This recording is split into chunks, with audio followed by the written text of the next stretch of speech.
आणखी एक जबरदस्त अशी कहाणी बघूया. बघूया बघूया बघूया.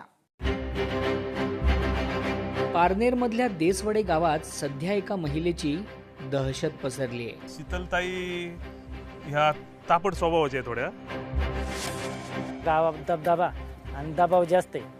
त्याने एखादा शब्द टाकला का ते महिला असतो पुरुष असतो त्याने त्या गोष्टी तिच्या फॉलो करायच्या. तिचा स्वभाव म्हणजे अतिशय कडक, डेंजर. आम्ही आजी असताना मला दम देते तर. शीतलताईंमध्ये एवढी धडाडी आली तरी कुठून? चला जाणून घेऊयात त्यांचा अनोखा असा जीवन प्रवास. 2012 पासून मी कुस्ती खेळायला सुरुवात केली. कुस्ती हा असा लाल मातीतला रांगडा पैलवानांचा गेम आहे. तालुक्याला खेळले, जिल्ह्याला खेळले, स्टेटला खेळले. मग त्याच्यानंतर मला त्याची आवड चांगली लागली. आपली आवड, जिद्द आणि प्रयत्नांमुळे इथून पुढे शीतलताईंना यशाचं उंच शिखर खुणावत होतं. पण आयुष्याने अचानक एक वेगळंच वळण घेतलं.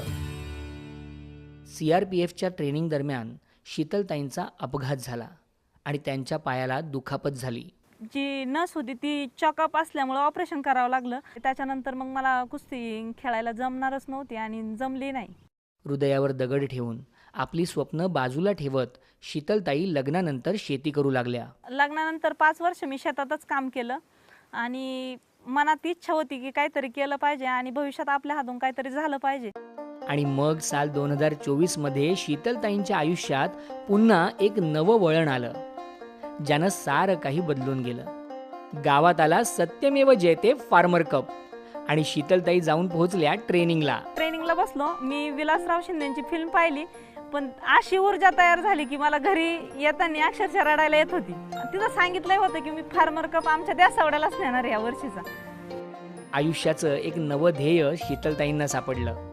गावात महिलांचा गट तयार करायचाच असा निश्चय करत त्या कामाला लागल्या.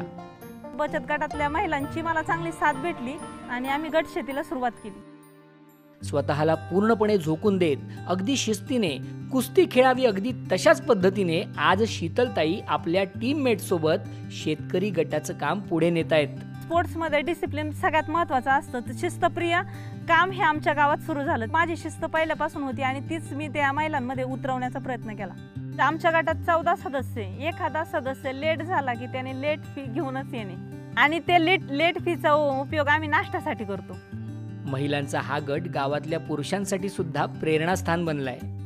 मॅडम जे सांगतील ना त्या गोष्टी सगळ्या महिला फॉलो करतात आणि त्यांचे पुरुष पण त्यांच्या मागे त्यांनी सांगायचा उशीर का त्या गोष्टी पुरुष पण आता फॉलो करायला लागले. त्यांचा आदर्श घ्यायला लागलेत. आपण पण असा ग्रुप तयार करावा, गट शेती तयार करावा. आयुष्याला मिळालेल्या या नव्या वळणानं फक्त शीतलताईंच्याच नव्हे तर गटातील सर्व महिलांच्या मनात नव्या स्वप्नांची पेरणी झाली आहे. आमच्या 14 महिलांचा एकटा शीतलताई व विश्वास आहे का ती काहीतरी आम्हाला उंचावर नेऊन टेकवणार आहे आणि ती यश मिळवून देणार आहे. ती एकटी जर कुस्तीमध्ये राज्यस्तरीय बक्षीस मिळू शकते तर आपण एकत्र 14 महिला आहेत. मग आम्ही पण असं ठरवलं का आम्ही पण राज्यस्तरीय जाऊन फार्मर कप मिळवणारच.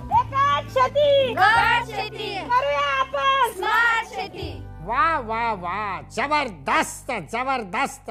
आधी कुस्तीचा आखाडा गाजवणाऱ्या पहिलवान शीतलताई आता शेतीचा आखाडा गाजवतायत. लय भारी लय भारी. खरे अर्धवटराव. म्हणजे बघा, आयुष्य कधी कसं वळण घेईल सांगता येत नाही.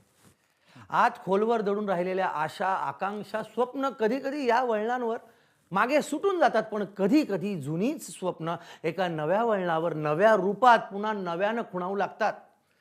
फार्मर कपच्या माध्यमातून शीतलताईंच्या आयुष्याला एक नवी कलाटणी मिळाली आहे. तुम्हाला आणि तुमच्या गटाला भरभरून शुभेच्छा देतो ताई. आणि आता घेऊया एक छोटासा ब्रेक. तयार झाला गडी. हा.